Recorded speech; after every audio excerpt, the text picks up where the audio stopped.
दोस्तों, IAS think tank channel में आपका स्वागत है। मैं आपका फ्रेंड पार्थ लेकर के आया हूँ वापस से करंट अफेयर्स का सेकंड लेक्चर। जैसा कि मैंने आपको बताया था, मेरी पूरी की पूरी जो प्लानिंग है वो यही है कि एक मंथ के करंट अफेयर को एक मंथ के करंट अफेयर को हाफ ऑफ आवर के 6 लेक्चर्स में कंप्लीट करना। तो मतलब टोटल कितना हो जाएगा? 3 hours. 3 hours is sufficient for covering the current affair from both prelims and mains point of view from the vision current affairs। मैं फिर कहता हूँ, सारा का सारा क्रेडिट जाता है विजन आईएएस को, जिन्होंने इस करंट अफेयर को डाला है। मैं बस उस मैगजीन को, क्योंकि मेरे पास इतना टाइम नहीं कि मैं करंट अफेयर को क्यूरेट करूँ, एंड आई फाउंड, खुद भी 10 साल से इसी मैगजीन को पढ़ते रहा, and I found it to be the most authentic current affairs magazine. देखिए, दो तरह के क्वेश्चन आते हैं यूपीएससी में। एक जो कॉमन सोर्सेज मिल जाएंगे, एक जो अनकॉमन सोर्सेज। तो ये मत कहें कि सर ये सोर्स इसमें नहीं था, ये क्वेश्चन इसमें नहीं था। वो आपको खुद से कवर करना ही होगा by your common sense and knowledge. तो विदाउट वेस्टिंग टाइम हम स्टार्ट करते हैं। ऑलरेडी मैं इसमें मार्क कर देता हूँ क्या प्रीलिम्स है क्या मेंस है, साथ में एक्सप्लेन करते चलता हूँ, ठीक है। तो बात आ रही है global institutions in the changing times. आपको पता है ग्लोबल इंस्टीट्यूशंस किसे कहते हैं? यूनाइटेड नेशंस हैं, यूनाइटेड नेशन सिक्योरिटी काउंसिल है, या कई सारे आप देख ले, डब्ल्यूटीओ है, ब्रेटन वुड्स है, वर्ल्ड बैंक चेन है, तो या वर्ल्ड बैंक ग्रुप है। तो these are called global institutions. Global institutions जो होते हैं, आपको पता है ये बने थे बहुत पहले। जैसे यूनाइटेड नेशंस 1945 में बना था, है ना। तो ये सब जो है, ये कई साल, almost it's going to be 80 years, और 80 साल पहले की चीजें आज के जो ग्लोबल ऑर्डर है उसमें फिट नहीं बैठ रही हैं। तो उसी से रिलेटेड ये आर्टिकल आई थी द हिंदू में, उसी से रिलेटेड ये चीज है। तो इसमें कुछ प्रीलिम्स के पॉइंट्स इंपॉर्टेंट है जो आपको जानने चाहिए। यूनाइटेड नेशन सिस्टम कब बना है? 1945 में बना है। आप सिर्फ इस पीडीएफ जो मैं टेलीग्राम पे डालूंगा उसमें यही चीज पढ़ेंगे जो मैंने अंडरलाइन किया। इस अलावा कुछ पढ़ने की जरूरत नहीं है। 1945 में बना था। कब बना था? वर्ल्ड वार एंड और वर्ल्ड वार टू के बाद। वर्ल्ड वार वन के बाद लीग ऑफ नेशन बना था, एंड वर्ल्ड वार टू के बाद यूनाइटेड नेशंस बना था, ताकि वर्ल्ड वार थ्री ना हो, ठीक है, कलेक्टिव सिक्योरिटी के लिए। World bank and international monetary fund, जिसे टुगेदर कहते हैं, ब्रेटन वुड्स, ठीक है, ये 1944 में बना था, ठीक है। आईएमएफ का काम क्या है? एक्सचेंज रेट वोलेटिलिटी को मेंटेन करना, ठीक है, मॉनेटरी सिस्टम की स्टेबिलिटी क्रेडिबिलिटी को मेंटेन करना। वर्ल्ड बैंक का काम क्या है? इकोनॉमिक डेवलपमेंट करने का, गरीब और you can say middle income countries का। वर्ल्ड ट्रेड ऑर्गेनाइजेशन, ये एफिशिएंटली ट्रेड हो देशों के बीच में, जीएटीटी, उसके तहत बना था, और 1995 में बना था। तो ये ध्यान रखने का है, ठीक है। ऑर्डर आ सकता है कि अरेंज इन क्रोनोलॉजिकल ऑर्डर, तो ध्यान रखना है। सबसे पहले कौन बना था? सबसे पहले आपको बना था वर्ल्ड बैंक, उसके बाद बना था यूएनओ, और उसके बाद बना था डब्ल्यूटीओ। 1944, 1945, एंड दिस इज 1995, ठीक है। अब इश्यूज क्या है इन मल्टीलैटरल इंस्टीट्यूशन से? इश्यूज बहुत ज्यादा है। पहली इश्यूज, आपको वेस्टर्न हेगेमोनी है, वेस्टर्न का डोमिनेंस है। हमेशा वेस्ट के ही चेयरमैन बनते हैं, प्रेसिडेंट बनते हैं, ठीक।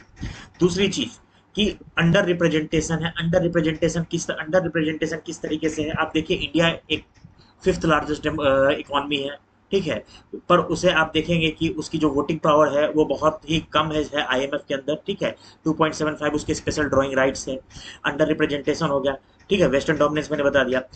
Growing bilateral and multilateral groupings, bilateral multilateral groupings, चूंकि ये जो ग्लोबल इंस्टीट्यूशन है ये फ्रोजन हो गए हैं ड्यू टू वेस्टर्न डिस्टर्बेंस। जैसे आपने देखा कि यूएस ने वर्ल्ड ट्रेड ऑर्गेनाइजेशन में डिस्प्यूट सेटलमेंट बॉडी के अपॉइंटमेंट के मेन, जो डिस्प्यूट सेटलमेंट उसके चेयर, उस बॉडी के अपॉइंटमेंट में दखल दिए हुए हैं, नहीं अपॉइंटमेंट होने दे रहा है।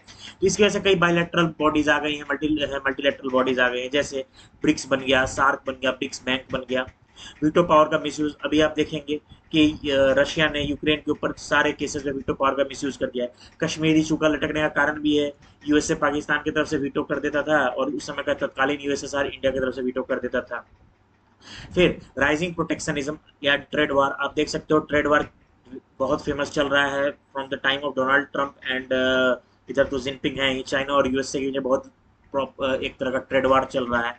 इसके अलावा और इसमें कई पॉइंट्स हैं, जैसे कि जो इंडिया के आप देखें, जो डब्ल्यूटीओ के अंदर है, बाली पैकेज जिसे कहते हैं, है ना, जो फूड सब्सिडी वाला इशू है मिडिल इनकम कंट्रीज का या लोअर इनकम कंट्रीज का, वर्सेस जो डेवलप कंट्रीज हैं, जो ओपनिंग ऑफ मार्केट का इशू है वो अभी भी लटका हुआ रहता है, हमेशा उसको लेकर डिस्प्यूट रहता है, ठीक है। जो इमर्जिंग चैलेंजेस, आप देखिए, यूनाइटेड नेशंस बना रहा, रशिया यूक्रेन में वार हो गया, 3 साल हो जाएगा इस फरवरी में। उधर Israel versus Gaza, Israel versus Hamas हो रहा है। Humanitarian crimes Israel defence forces कर रही हैं पैलेस्टीन के अंदर। तो आप देख सकते हैं कि इसराइल वर्सेस हमास हो रहा है। तो ये एक तरह से आप कह सकते हो कि जो पुराने आज से 100 साल 80 साल पहले जो बने हुए इंस्टीट्यूशन है वो मॉडर्न डे को केटर नहीं कर पा रहे हैं। तो क्या इसका हो सकता है भाई तरीका? क्या आप गवर्नेंस, अब देखिए इवन इंडिया ने भी कई बार डिमांड किया है कि उसे यूएनएससी के अंदर परमानेंट सीट दी जाए, पर उसको अपोज कर देते हैं। जो कॉफी क्लब है, जिसमें बहुत सारे देश हैं, इटली है ना, चाइना बैक्ड बाई चाइना, ये सब अपोज कर देते हैं। तो कई बार गवर्नेंस, तो इसका वे फॉरवर्ड क्या है? देखिए वे फॉरवर्ड वेरी इंपॉर्टेंट होता है मेंस के आंसर में लिखने का। वे फॉरवर्ड ये है इसका कि आप गवर्नेंस ओवरहॉल करिए, है ना, आप फिर से बॉडी को डिसॉल्व करिए और फिर से फॉर्म करिए कि कौन इमर्जिंग, बहुत सारी इकोनॉमी चेंज हुई। यूके की इकोनॉमी परमानेंट सीट डिजर्व भी नहीं करता। यूके की इकोनॉमी बहुत ध्वस्त हो चुकी, ना ही उस तरह का मिलिट्री पावर रहा, फिर वो परमानेंट सीट एंजॉय कर रहा है। जब यूनाइटेड नेशंस बना तो UK was one of the most powerful country, अब नहीं है ना। इसका आप कह सकते हैं रिवैम्पिंग की जरूरत है, टेक्नोलॉजी को यूज करने की जरूरत है। जो मॉडर्न डे जो इश्यूज हैं उससे उसको अलाइन करने की जरूरत है ना, वेस्टर्न हेजेमोनी को घटाने की जरूरत है। ठीक है, तो इस तरह से फंडिंग रिसोर्सेज आप देखेंगे, क्लाइमेट चेंज को लेकर वादा किया डेवलप्ड कंट्रीज ने, पर जितने वादा किए थे एलडीसी लिस्ट डेवलप्ड कंट्रीज को देने के लिए, उतने फुलफिलमेंट नहीं हो पाए। तो इन चीजों को चेक करने की जरूरत है। इंडिया एंड इंडोनेशिया, देखिए बायलैटरल से रिलेटेड बहुत ज्यादा यूपीएससी मेंस नहीं पूछता है, प्रीलिम्स थोड़े बहुत इंपॉर्टेंट पॉइंट पूछ सकता है, जो कि पूछता है वॉर से रिलेटेड, सॉरी वॉर एक्सरसाइजेज, जो military exercise, air force exercise, navy exercise होते हैं। इस बार पूछा है 2024 में, है ना, मित्र शक्ति या कुछ इस तरह से पूछा है 24 में। तो देखिए कुछ ज्वाइंट एक्सरसाइज जो इंडोनेशिया के साथ होते हैं, एक कॉर्पेट होता है जो आर्मी का नेवी का एक्सरसाइज है, और एक समुद्र शक्ति है वो भी नेवी का एक्सरसाइज है। किसके किसके बीच? Indian navy and Indonesian navy के लिए। ठीक है, किस किस चीज के लिए? ठीक है, अह, जो चेक करने के लिए रॉबरी, पाइरेसी, मेरी टाइम टेररिज्म, इसको चेक करने के लिए। और कुछ खास बात नहीं, बायलेटरल बहुत नहीं पूछता है। मैप्स तो मैप्स के सेक्शन में अलग ही आप देख सकते हैं। Very important thing that is international criminal code. कुछ चीजें बता दो, इंटरनेशनल क्रिमिनल कोड का जो हेडक्वार्टर है वो हेग में है, नीदरलैंड्स में। ये पावर कहाँ से लेता है? रोम स्टैट्यूट से पावर लेता है। इसकी डिसीजंस बाइंडिंग होती हैं। ठीक, कुछ बातें जो मुझे पता है और भी आपको बताएं, इंडिया इसका मेंबर नहीं है। ठीक, not a part of United Nations organisation, ऐसा उसका एक अलग है, that is ICJ, International Court of Justice. ये यूनाइटेड नेशंस का ये पार्ट नहीं है, इस बात को ध्यान रखना है। ठीक है, अब आते हैं कि ये है क्या। तो भाई देखिए, ये एक क्यों न्यूज में है, इसने वारंट पास किया है हमास के लीडर के अगेंस्ट और इजराइल के प्राइम मिनिस्टर के अगेंस्ट, दोनों के against, for committing crime against humanity. एक किन चार चीजों से डील करता है? जेनोसाइड, जेनोसाइड जैसे रोहिंग्या के साथ हो रहा है ना, म्यांमार में। क्राइम्स अगेंस्ट ह्यूमैनिटी, वार के समय मानो कहीं की डिफेंस फोर्सेज बहुत ज्यादा रेप्स कर रही है, बच्चों को मार रही है, that is crimes against humanity. War crimes इसी से मिलता जुलता है। क्राइम ऑफ अग्रेशन, अगर एक जैसे Russia is being accused of doing aggression in Ukraine, है ना, तो उसके खिलाफ ये जो आईसीसी है वो इन चार तरह के क्राइम्स को डील करता है। ठीक है, एक बार उसकी वारंट आ गई तो देखिए क्या हो सकता है, एक्यूज अरेस्ट किए जा सकते हैं, और एटलीस्ट नहीं अरेस्ट किए जा सकते हैं तो उनको उनकी मूवमेंट को रेस्ट्रिक्ट कर दिया। जैसे आप देखे होंगे पुतिन के अगेंस्ट आया हुआ है आईसीसी का वारंट, तो बस रशिया से ही जो कर रहे हैं, जल्दी दूसरी जगह नहीं जा पा रहे। हाँ, ऐसे जगह जा रहे हैं जहां डेमोक्रेसी का मर्डर ऑलरेडी है, जैसे पायोंग गए थे नॉर्थ कोरिया में, तो कोई मतलब नहीं है नॉर्थ कोरिया में, आपको लगता है कि आईसीसी का जुरिस्डिक्शन होगा। ठीक है, अब ये मैंने आपको बता दिया। और फाउंडिंग स्टैट्यूट क्या है, ये 2002 में स्टैब्लिश हुआ था, दैट इज रोम स्टैट्यूट, मैंने आपको पहले ही बता दिया, है ना।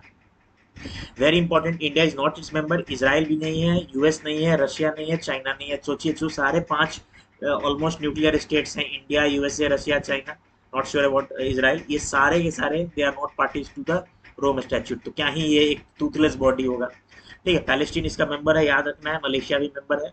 ऑफिशियल लैंग्वेज, कोई भी कुछ भी यूपीएससी पूछ सकता है, वो इतना फैक्चुअल है, कुछ भी पूछ रहा है। ऑफिशियल लैंग्वेज क्या क्या है? इंग्लिश है, फ्रेंच है, अरबिक है, हिंदी देखिए नहीं होगा, इंग्लिश है, फ्रेंच है, अरबिक है, चाइनीज है, रशियन है, स्पेनिश, आप ऐसे याद रख सकते हैं। पांच जो इंपॉर्टेंट परमानेंट सीट होल्डर हैं यूएनएससी के अंदर, उनकी लैंग्वेज, जैसे यूके यूएस की इंग्लिश हो गई, रशिया के लिए रशिया हो गया, चाइना के लिए चाइनीज हो गया, है ना, ये तीन हो गए। फ्रांस है तो उसके लिए फ्रेंच हो गया। एक अलग, अब चूंकि इस्लाम एक बहुत बड़ा देश है, मैं ऐसी ट्रिक से याद रखता था, इस्लाम एक बहुत बड़ा रिलीजन है, तो उसको रिप्रेजेंट के लिए अरबिक है और स्पेनिश है।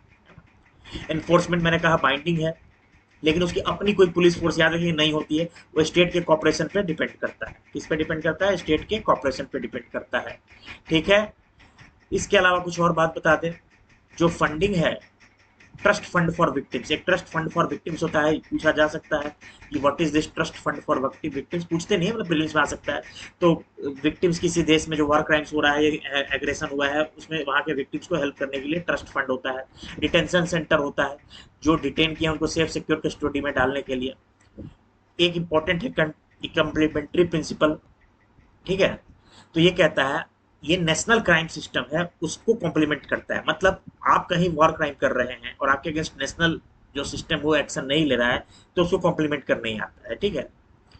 जुरिस्डिक्शन क्या है, आईसी है इसका। तो देखिए, जेनोसाइड मैंने आपको बताया, genocide, in case of genocide, यहाँ इंपॉर्टेंट है, ध्यान रखिएगा, जेनोसाइड हो रहा है, वॉर क्राइम हो रहा है, या क्राइम अगेंस्ट ह्यूमैनिटी हो रहा है, तो जो कौन कमिट करे, state party, committed by a state party national or in territory of a state party or in a state that has accepted the jurisdiction of the court। तो इसका jurisdiction क्या है कि अगर genocide, war crime, crime against humanity हो रहा है एक ऐसे पार्टी में जो इस which is a part of this ICC, ठीक है, या वहां उसकी टेरिटरी पे हो रहा है, ऐसे केस को ये देख सकता है, या ऐसे केस जो इसको UNSC, United Nations, although it is not a part of United Nations, लेकिन उसको यूएनएससी केसेस रेफर कर सकता है, ठीक। एग्रेशन के केस में कहानी अलग है, एग्रेशन के केस में कहानी क्या है, crimes refer to the ICC prosecutor, यहाँ पर यूनाइटेड नेशन सिक्योरिटी काउंसिल अगर रेफर करता है वो देख सकता है, चाहे स्टेट पार्टी हो चाहे नॉन स्टेट पार्टीज हो, याद रखिएगा जुरिस्डिक्शन से पूछा जाता है। तो यूनाइटेड नेशन सिक्योरिटी काउंसिल अगर केस को वहां ट्रांसफर कर रहा है और रेफर कर रहा है, चाहे स्टेट पार्टी में हो रहा हो या नॉन स्टेट पार्टीज में हो रहा हो, या जो प्रोसिक्यूटर है, जैसे अपने यहाँ प्रोसिक्यूटर होते हैं ना, पब्लिक प्रोसिक्यूटर, उससे से प्रोसिक्यूटर होते हैं, वो खुद उस मुद्दे को उठा रहे हैं, पर वो स्टेट और on request from state party, या स्टेट पार्टी जो कोई स्टेट है जो उसका मेंबर है उसके रिक्वेस्ट पे, तो ये इसका वो है, ठीक है। अच्छा, एक और इंपॉर्टेंट बात है, 18 साल से जो छोटा है उससे रिलेटेड कोई भी जुरिस्डिक्शन नहीं है, ठीक है। तो याद रखिएगा, जेनोसाइड, क्राइम और वार अगेंस्ट ह्यूमैनिटी में क्या है कि स्टेट पार्टी हो या उसकी टेरिटरी में कोई हो रहा है, ठीक है, तो वो वहां पे जुरिस्डिक्शन है, या यूएनएससी कोई मैटर रेफर करता है। एग्रेशन हो रहा हो तो यूएनएससी कोई मैटर रेफर करे, चाहे स्टेट पार्टी हो या नॉन स्टेट पार्टी, तो और अगर प्रोसिक्यूटर खुद उस मुद्दे को उठा रहा है, कोई जुरिस्डिक्शन नहीं है 18 साल से कम एज के लिए, ठीक है। तो पहला जो 3 तरह का केस है, that is crime against humanity and war crimes, तो ठीक है, वो उसमें कंडीशन याद रखिए, मैं मार्क कर दे रहा हूँ, committed by a state party national or in territory of a state party or in a state that has accepted the jurisdiction, यानी जो जुरिडिक्शन एक्सेप्ट नहीं किया उसके बाहर, पहले केस में नहीं है, दूसरे केस में है। तो इजराइल पे क्यों हो रहा है, देखिए इजराइल पार्टी नहीं, लेकिन जो पैलेस्टीन जहां वो कमिट कर रहा है, ठीक है, ठीक है, तो वो एक स्टेट पार्टी है, तो इजराइल वहां वॉर क्राइम कमिट कर रहा है, तो उस पर उसका जुरिडिक्शन आता है, दिस इज इंपॉर्टेंट, ठीक है। लिमिटेशंस क्या है, अब ये मेंस के लिए इंपॉर्टेंट है, ये भी एक ग्लोबल बॉडी है, इसकी भी लिमिटेशंस है, क्या लिमिटेशंस है भाई, अपनी पुलिस नहीं है, स्टेट के कॉपरेशन पे डिपेंड करता है, कई केसेस हैं जैसे कि जहां उसकी जुरिस्डिक्शन नहीं है और दोनों ही पार्टी, जिसके यहाँ हो रहा है और जो कर रहा है दोनों ही पार्टी नहीं है, तो ये डील नहीं कर सकता है। सिर्फ 2002 के रेट्रोस्पेक्टिव काम नहीं करता है, सिर्फ 2002 के बाद, है ना, सिर्फ 2002 के बाद जो क्राइम्स हुए हैं उन्हीं पे डील करता है, देख लीजिए 2002 के बाद, 1 जुलाई 2002 के बाद उन्हीं पे डील करता है। 18 साल से नीचे का कोई क्राइम हो रहा है तो कोई जुरिस्डिक्शन नहीं है, ठीक है। बायसनेस है, वेस्टर्न डोमिनेंस है, ये सारी चीजें तो ऑलरेडी है। अब इंडिया ने क्यों नहीं ज्वाइन किया है भाई, ये एक इंपॉर्टेंट बात है। तो पहली बात, वेस्टर्न हेजेमोनी है जो इंडिया डिसलाइक करता है, ठीक है। दूसरी चीज, इंडिया का की एक आर्ग्यूमेंट है कि यूनाइटेड नेशन सिक्योरिटी काउंसिल, ठीक है, जो रेफरेंस देता है कई बार आईसीसी को, वो कहीं ना कहीं प्रिंसिपल ऑफ सॉवरेनिटी को हमारे वायलेट करता है, ठीक है। तो जब यूनाइटेड नेशंस में आपको पता है डोमिनेंस P5 कंट्रीज का है, तो वो हो सकता है चाइना के दबाव में या कोई वेस्टर्न कंट्रीज के दबाव में आ करके, ठीक है, वो किसी मैटर को टेकअप कर सकते हैं, जो कि पॉलिटिकली मोटिवेटेड हो, that is Jio politically motivated हो, ठीक है। इसके अलावा याद रखिए, this is very important point, nuclear weapons और टेररिज्म आईसीसी जुरिस्डिक्शन से बाहर है, ठीक है। Exclusion of nuclear weapons and terrorism from ICC jurisdiction whose use would constitute a war crime, ठीक है। तो इंडिया क्यों नहीं ज्वाइन किया रोम स्टैट्यूट, ये आपको पता है, ठीक है, वहां exclusion of nuclear weapons and terrorism from ICC jurisdiction whose use would constitute a war। तो ये सारी मेन, देखिए फालतू पॉइंट है, लास्ट वाला बहुत ज्यादा नहीं काम का है, जो क्योंकि खुद ही इसका मतलब क्लियर नहीं, exclusion of nuclear weapons and terrorism from ICC jurisdiction constitute war crime. मतलब कि देखिए आईसीसी के जुरिसडिक्शन से न्यूक्लियर वेपन्स और टेररिज्म, मेनली टेररिज्म जिससे इंडिया बहुत खफा है, वो बाहर है। इस इंडिया बोला कि हम उसी से तो भैया रक्त रंजित हुए पड़े हैं, और वही बाहर है तो हमारा क्या मतलब है। दूसरी चीज वेस्टर्न हेजेमोनी है। तीसरी चीज चूंकि पी यूएनएससी रेफर करता है मैटर को, तो P5 का डोमिनेंस होगा तो इंडिया के अगेंस्ट पॉलिटिकली मोटिवेटेड हो सकता है। कंपैरिजन दोनों के बीच बहुत इंपॉर्टेंट है। जो आईसीजी है, आईसीजी है ना, वो रोम स्टैट्यूट से आईसीसी, आईसीजे जो है यूएन के का पार्ट है। इसका भी हेग नीदरलैंड्स में है, इसका भी हेडक्वार्टर हेग नीदरलैंड्स में, दैट इज सिमिलरिटी। 18 जज यहाँ होते हैं आईसीसी में 9 ईयर टर्म के लिए, नॉन रिन्यूएबल बेसिस पे। यहाँ 15 जज होते हैं, ये भी 9 ईयर टर्म्स के लिए होते हैं। ठीक है। अच्छा, जो आई इंटरनेशनल कोर्ट ऑफ जस्टिस में होते हैं, उनमें जो जज होते हैं उन्हें कौन इलेक्ट करता है? General assembly and security council. जो आईसीसी में होते हैं उनको state parties, assembly of state parties करती है। केसेस आपको पता ही आईसीसी कौन कौन से केस डील करता है, और आईसीजे कौन सा करता है? लीगल डिस्प्यूट दो यूएनओ मेंबर स्टेट के बीच में, और कोई एडवाइजरी ओपिनियन, जैसे अपना सरकार सुप्रीम कोर्ट से प्रेसिडेंट लेते हैं एडवाइजरी ओपिनियन, उसी से कोई किसी स्टेट जो है या यूनाइटेड नेशंस का कोई ऑर्गन कोई एडवाइस लेना चाहता है किसी मैटर ऑफ फैक्ट या लॉ पे, तो वो देता है। ठीक है। और news in shorts very important for me. BIMSTEC ने आखिरकार अपना चार्टर को कई सालों बाद फाइनलाइज कर दिया। कहा किस समिट में, क्या याद रखिएगा, 5th समिट एट श्रीलंका 2022। ठीक है।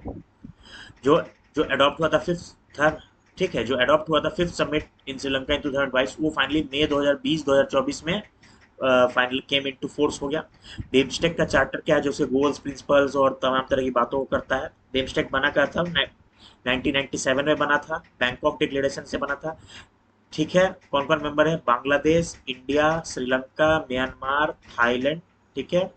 ये तो है ही, लेकिन एक बात याद रखिए, एक मन में लोगों को लगता है कि बे ऑफ बंगाल को सराउंडिंग नेशन है, इंडिया है, बांग्लादेश है, श्रीलंका है, थाईलैंड है, ठीक है, म्यांमार है। लेकिन लोगों को एक बात हमेशा याद रखिएगा, नेपाल और भूटान भी इसके मेंबर हैं, जो कि एक लैंडलॉक्ड कंट्री है। तो ऐसा कुछ नहीं, ऐसे हो सकता है कल कोई यूपीसी फ्रेम कर दी, वही कंट्री है जो बे ऑफ बंगाल पे कोस्ट पे ओपन होते हैं, ऐसा कुछ नहीं है।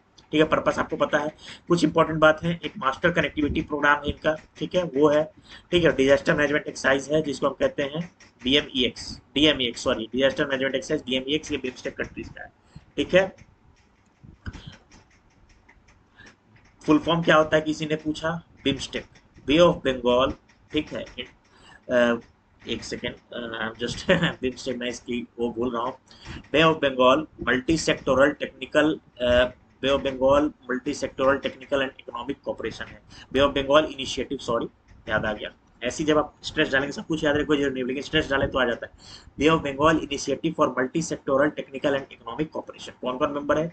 याद रखिएगा, B for Bangladesh, I for India, N for Myanmar, S for Sri Lanka, T for Thailand. अब E और C से कोई नेशन नहीं है, तो इस दोनों का पता याद रखिएगा, भूटान एंड नेपाल। ठीक है।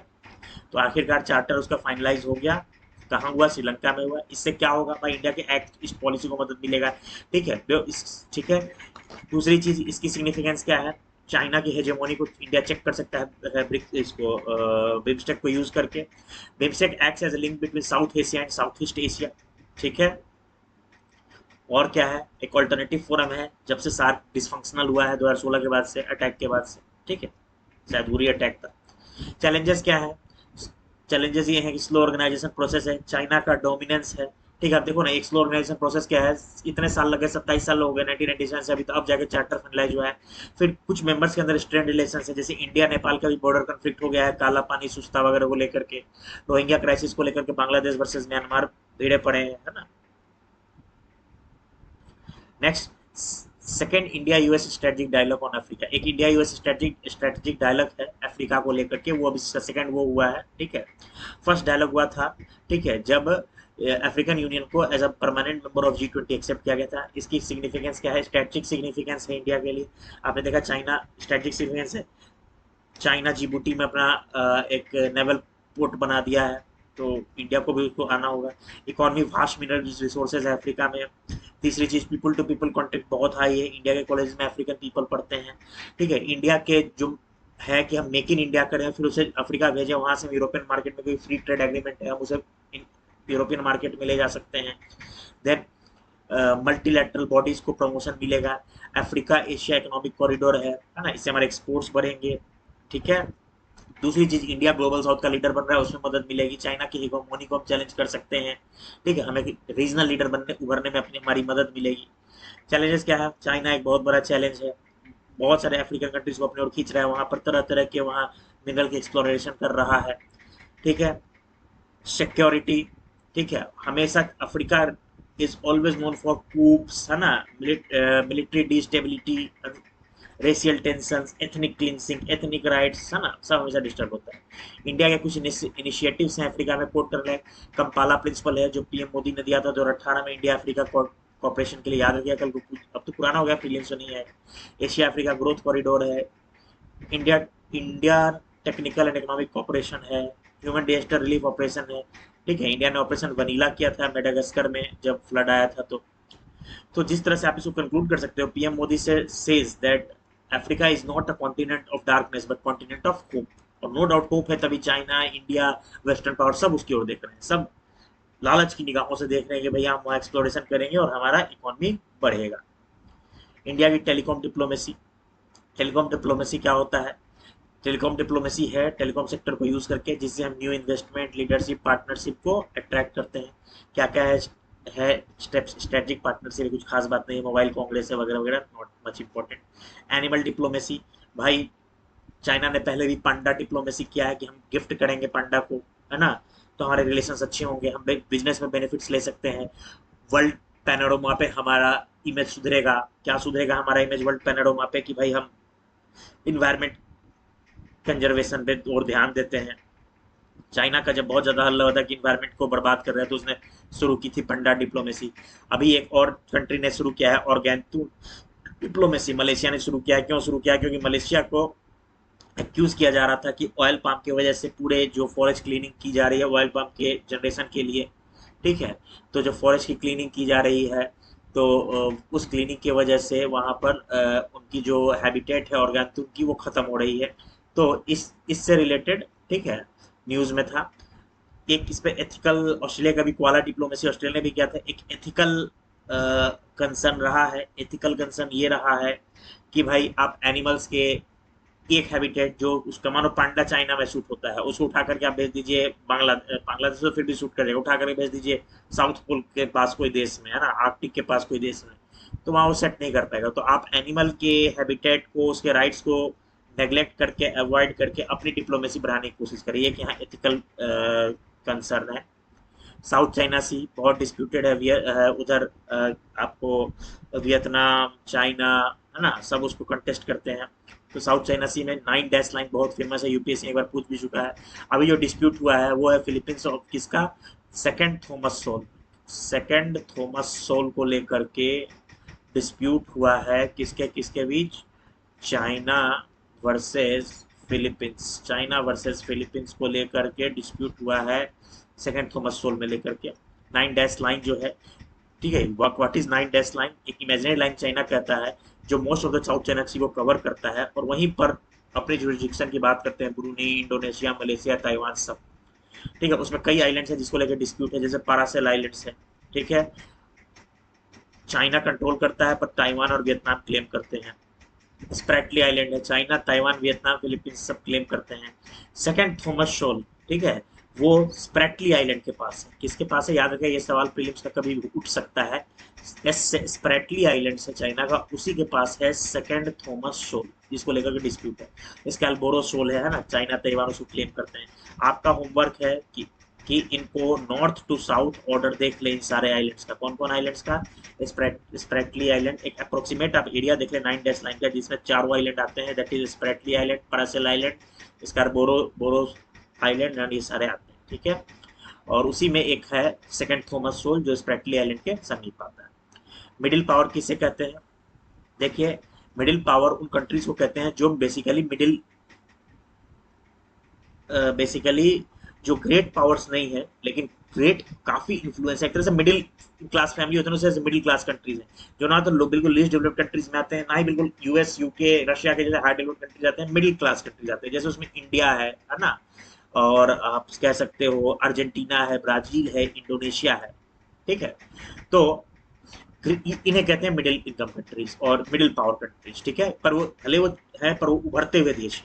कौन कौन इसमें है? साउथ, ग्लोबल साउथ में है India, Indonesia, Brazil, Argentina. North में है कनाडा है, साउथ कोरिया है, ये सब ग्लोबल नॉर्थ कंट्रीज हैं, ठीक है। जियो political recession, what is this Jio political recession? मैंने आपको पहले बताया था रिसेशन क्या होता है। What is recession? मंदी, है ना। जब डिमांड बहुत ज्यादा कम होते हैं इकोनॉमी के अंदर, इकोनॉमी मतलब बूम का बिल्कुल उल्टा। तो उसी तरह से एक नया टर्म आया है जियो पॉलिटिकल रिसेशन। वो क्या कहता है? रिसेशन इन जियो पॉलिटिक्स, है ना। वहां पर भी बूम होते हैं और बूम है और रिसेशन होते हैं। तो क्या होता है जियोपॉलिटिक रिसेशन? जब ग्लोबल इंस्टीट्यूशंस बिल्कुल विदर कर जाते हैं, है ना। वो क्राइसिस को झेल नहीं पाते। जैसे यूनाइटेड नेशंस है, रशिया यूक्रेन चल रहा है, इजराइल वर्सेस उधर हेजबुल्ला है, उधर इजराइल वर्सेस हमास है, इजराइल वर्सेस लेबनान हो रहा है, इनडायरेक्टली प्रॉक्सी वार चल रहा है हेजबुल्ला से, ये सारी चीजें चल रही हैं, ट्रेड वार चल रहा है, इनको डील नहीं कर पा रहे। This is a situation of geopolitical recession. आप इसको यूज कर सकते हैं मेंस में, बहुत ही अच्छे नंबर पाएंगे जियो पॉलिटिकल रिसेशन। क्योंकि मेंस में की वर्ड ही देखते, इतना टीचर का टाइम नहीं कि कथा कहानी क्या लिखा। अच्छा, क्या लिखा है? जियो पॉलिटिकल रिसेशन। अच्छा, दो तीन लाइन लिखा है, गुड। फिर क्या लिखा है? हेगेमोनी ऑफ वेस्ट, गुड। कोई नहीं पढ़ता के अंदर में कथा कहानी क्या लिखो। ऐसी मेंस के पेपर ऐसी चुप होते हैं, मैं तुम्हें बता रहा हूँ। ये जो हाईलाइट होता है ना, इन्होंने बहुत बढ़िया आंसर लिखा है। इनके जीएस में 400 कोई पढ़ता वढ़ता नहीं, शुरू के एक आध आंसर लिख दिया, लास्ट के आंसर लिख दिया, कहानी खत्म। इकोनॉमी, इकोनॉमी में अब आते हैं global value chain. Supply chain आप समझते हैं, हमने किसी चीज को प्रोड्यूस किया, उसकी मार्केटिंग, पैकेजिंग हुई, मार्केटिंग हुई, कस्टमर तक पहुंचा, ये पूरा सप्लाई चेन कहलाता है। तो ग्लोबल वैल्यू चेन इसी को कहते हैं। इंडिया में मैन्युफैक्चर हुआ, वैल्यू एडिशन हुआ, पैकेजिंग हुई, वो मिडिल ईस्ट के थ्रू यूरोप पहुंचा, तो this is completely called global value chain, है ना। अब इसमें दो तरह की चीज होती है, backward linkage, forward linkage. Backward linkage, forward linkage की हम अपने पार्ट्स भेज रहे हैं, ठीक है, हम अपने पार्ट्स भेज रहे हैं मानो जापान को कि भाई आप ऑटोमोबाइल बनाओ, तो this is a kind of forward linkage. Backward linkage कि हम कहीं से सामान ला रहे हैं और अपने आप मैन्युफैक्चर कर रहे हैं, ज्यादा अच्छा क्या है? Backward linkage. हमारे यहाँ सामान मैन्युफैक्चर होगा तो एम्प्लॉयमेंट बढ़ेगा, है ना, हमारे एक्सपोर्ट बढ़ेगी, एक्सपोर्ट कम्पिटिटिव होगी। और बाकी में तो क्या है, हम रॉ मटेरियल सप्लाई करें, भैया तुम बनाओ, मतलब हमारे यहाँ तो जॉब भी हम बस सप्लाई ही करते रह जाएंगे, कभी मैन्युफैक्चरर नहीं बनेंगे। जबकि मोदी जी का सपना है मेक इन इंडिया में, कि इंडिया को 2030 तक मैन्युफैक्चरिंग हब बनाना है, ग्लोबल लीडर बनाना है मैन्युफैक्चरिंग में। क्या क्या इंपॉर्टेंस है ग्लोबल सेल्स, मैंने आपको बताया इंपॉर्टेंस क्या है, सीधे देख लीजिए। एम्प्लॉयमेंट जनरेशन होगा, खुद से लिंक करो, हमें पढ़े भी नहीं है, एम्प्लॉयमेंट जनरेशन होगा। अच्छा, और क्या होगा? एक्सपोर्ट बढ़ेगा। एक्सपोर्ट बढ़ेगा तो देखिए हमारे पास फॉरेन एक्सचेंजेस रिजर्व्स हमारे बढ़ेंगे, है ना। हमारे यहाँ टेक्नोलॉजी बढ़ेगी, ठीक है। एम्प्लॉयमेंट बढ़ेगा, तो एम्प्लॉयमेंट से क्या लिंक्ड है भाई? लोगों का स्टैंडर्ड ऑफ लिविंग बढ़ेगा, लोगों का स्टैंडर्ड ऑफ लाइफ बढ़ेगा, तो हमारे यहाँ प्रोस्पेरिटी आएगी। प्रोस्पेरिटी आएगी तो एजुकेशन बढ़ेगा, मेडिकल हेल्थ खरीदने के लोगों की वैल्यू बढ़ेगी, क्योंकि स्टैंडर्ड ऑफ लाइफ बढ़ेगा तो परचेजिंग पावर पैरिटी बढ़ेगा। ऐसे हमेशा लिंक करना सीखें, ठीक है। ग्लोबल पैनोरमा, वर्ल्ड पैनोरमा पे हमारा नाम बढ़ेगा, वर्ल्ड पैनोरमा पे हमारा नाम बढ़ेगा, ये सारी चीज होंगी। मोर स्पेशलाइजेशन होंगी, यही तो होता है मीन्स में, ऐसी तो लिंक करने क्या होता है। इंडिया के साथ क्या इश्यूज हैं? बहुत सारे, लो पार्टिसिपेशन हमारे यहाँ। वर्ल्ड का जो आप देखेंगे, जो हमारा मैन्युफैक्चरिंग सेक्टर बहुत कम है, मेन सर्विस सेक्टर है। हमने डायरेक्ट खेती से सर्विस सेक्टर में जब नो मैन्युफैक्चरिंग सेक्टर, सो लो मैन्युफैक्चरिंग बेस है, तो लो एम्प्लॉयमेंट है, ठीक है। लो एम्प्लॉयमेंट मैन्युफैक्चरिंग है, लो एक्सपोर्ट है, ठीक है, लो एक्सपोर्ट है। फॉरेक्स रिजर्व लो नहीं है, हाई है, पर वो सर्विस सेक्टर और रेमिटांस की वजह से है, कोई हमारा एक्सपोर्ट बहुत ज्यादा नहीं है, ठीक है। ज्यादा हम फॉरवर्ड लिंकेज कर रहे हैं, सामान भी दूसरे को दे रहे हैं, भैया तुम बनाओ, हमारे यहाँ प्रोडक्शन नहीं है ना। हमारे यहाँ दिवाली में लक्ष्मी गणेश जी हमारे पूजे जाते हैं, बन के आते हैं चीन से। चाइना हम पर क्यों चढ़ने की कोशिश करता है? इतना कम्पिटिटिव एज है उसको इकोनॉमी के अंदर, सारा सामान हमारे यहाँ उसके मैक्सिमम चाइना से बन के आता है। अब क्यों हमारे यहाँ वीक ऐसा है, वीक मैन्युफैक्चरिंग है भाई? देखिए, वीक जीवीसी इंटीग्रेशन है, एक तो वीक मैन्युफैक्चरिंग है, अनसर्टेनिटी इन पॉलिसी है, टैक्स टेररिज्म है हमारे यहाँ बहुत ज्यादा, ठीक है। एक 2021 के आसपास की इकोनॉमिक सर्वे कही थी कि दिल्ली में बंदूक का लाइसेंस लेना आसान है और एक दुकान खोलना कठिन है, ठीक है। तो हमारे यहाँ बिजनेस इन्वायरमेंट भी कम्पिटिटिव नहीं है, हमारे जो प्रोडक्ट्स बनते हैं टैक्स की वजह से लेस कम्पिटिटिव हो जाते हैं, है ना। कई सरकार फैसिलिटी दे रही है लघु उद्योगों को, एमएसएमईज को, पर उनको इसका आइडिया नहीं है ना। ये सारी बातें हैं। लोन्स इजीली नहीं मिलते हैं। क्या क्या मेजर्स है, मेक इन इंडिया है और वन डिस्ट्रिक्ट वन प्रोडक्ट है, फॉरेन ट्रेड पॉलिसी है, ये सारी चीजें वे फॉरवर्ड आपको पता है। जॉब इंटेंसिव सेक्टर को प्रमोट करिए, एमएसएमई को बेहतर फैसिलिटीज दीजिए, है ना। मोर लोन्स मुहैया कराइए एमएसएमई सेक्टर्स को, है ना। और हम क्या कर सकते हैं, टेक्नोलॉजी ट्रांसफर करिए, है ना। वो इस तरीके से सोच सकते हैं, make in India, penetrate Europe, अगर जब तक फ्री ट्रेड एग्रीमेंट नहीं रहे वाया अफ्रीका, है ना। अफ्रीका में कुछ वैल्यू एडिशन किया, उसको यूरोप में भेज दिए। इस तरीके से टैक्स को जितना कम कर सकते हैं करें। टैक्स को एट पार लाएं वेस्टर्न कंट्रीज के, है ना, वेस्टर्न नेशंस के एट पार लाएं। जीएसटी जैसे टैक्स रेजिम जिसमें अभी भी लोग कंफ्यूज रहते हैं, उस पर क्लैरिटी लाए। तो इस तरह से आप अखबार वगैरह पढ़ते रहेंगे तो बहुत सारे आपको पॉइंट्स मिलते हैं। कोई जरूरी नहीं कि इस विजन के बुकलेट में लिखा रहेगा, आपको तो मैक्सिमम पॉइंट याद नहीं रहता, अपने से आप देख सकते हैं, है ना। आरबीआई सरप्लस ट्रांसफर, देखिए आरबीआई सरप्लस ट्रांसफर क्या होता है। आरबीआई के पास जो पैसे है, ठीक है, वो उसमें से कुछ पैसा रख लेता है। किस लिए रख लेता है? दो, एक सीएफ रखता है, सारी बात आपको नक्शे में समझा रहा है, फिर पढ़ देंगे, अनफोर्सिन इमरजेंसीज के लिए। और एक रखता है एडीएफ, एक सीएफ रखता है, एक एसेट डेवलपमेंट फंड रखता है अपने पास। बाकी सब वो उठा करके और कुछ उसमें खर्च बचाता है, जैसे प्रिंटिंग नोट्स में जो खर्चा है ना, इन सारी चीज को उठा करके बाकी वो पैसा सरकार को ट्रांसफर कर देता है। वही यहाँ लिख रहा है। सरप्लस मतलब जो एक्सपेंडिचर हुआ उसको हटा के सारा वो सरकार को ट्रांसफर कर देता है। आरबीआई की इनकम क्या है भाई? देखिए LAF, liquid adjustment facility, marginal standing facility पे जो वो इंटरेस्ट कमाता है, लोन्स एडवांसेस पे इंटरेस्ट कमाता है, फॉरेन सोर्सेज से पैसे अर्न करता है ना, इंटरेस्ट ऑन होल्डिंग ऑफ रूपी सिक्योरिटी होल्ड करता है। एक्सपेंडिचर क्या है? नोट को प्रिंट करना, एम्प्लॉय जो रन करे उनको सैलरी को स्टाफ देना। और क्या होता है? सीएफ मैंने आपको बताया, कंटीजेंसी फंड को मेंटेन करना। एडीएफ एसेट डेवलपमेंट फंड को मेंटेन करना। इन पैसे को काट के जो बचता है सारा ट्रांसफर कर देता है आरबीआई को। किस कानून के तहत ट्रांसफर करता है? आरबीआई 1934 कहता है इनको हटाने के बाद जो पैसा बचता है वो आरबीआई सरकार को ट्रांसफर करेगा। इसके अलावा कई कमिटीज बनी, जैसे मालेगाम कमेटी भी थी, और सबसे इंपॉर्टेंट है, मैंने अंडरलाइन किया, बीमल जलान कमेटी, जिसने कहा कि सिर्फ आरबीआई को सीएफ को मेंटेन करना है, कॉन्टीजेंसी फंड बिटवीन 6.5% टू 3.5%। कितना? 6.5% टू 5.5%, सॉरी, ये कॉन्टीजेंसी फंड 6.5 टू 5.5% मेंटेन करना है।